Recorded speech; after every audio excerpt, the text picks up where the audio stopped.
तर नमस्कार मित्रांनो, माझं नाव आहे आकाश आणि आज मला वाटलं होतं की आजचा दिवस पूर्ण रिलॅक्स आहे. पण माझ्या माताश्रीने माझा गैरसमज दूर करत मला आणि माझ्या मोठ्या बंधूंना सकाळ सकाळी कामाला लावलं. तर कामासह की या ठिकाणी करायचं आहे आपल्याला काँक्रिटीकरण. माझे मोठे बंधू फेकताय माती आणि मी भरतो आहे रेती. तर घरचे मिस्त्री असताना टेन्शनचं काय काम, तर हे बघा असा आला फायनल लुक. तर भावांनो, आपण झाले आता रेडी आणि आपण जाऊ आता बाहेर केळं घ्यायला. तर आपण नाही घेतली आता आपल्या धन्नोची चावी आणि आपण निघाले. तर चला, केळं घेतलं, दूध घेतलं आणि आले आपण आपल्या घरी.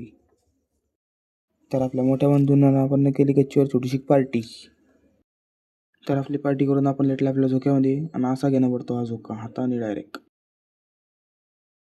तर मित्रांनो, हा आहे आपला मनुभाई. तर मित्रांनो, मला वाटलं होतं की आपल्या घरची लाईटिंग आजच लागेल, पण तिच्यामध्ये झालं आहे शॉर्ट सर्किट. लाईटिंग आता कालच लागेल आणि आपल्या इंजिनियर साहेबांचं काम चालू आहे, तुम्ही बघू शकता. तर भेटू उद्याच्या व्लॉगमध्ये. तोपर्यंत लाईक करा, शेअर करा, सबस्क्राईब करा, फॉलो करा. बाय.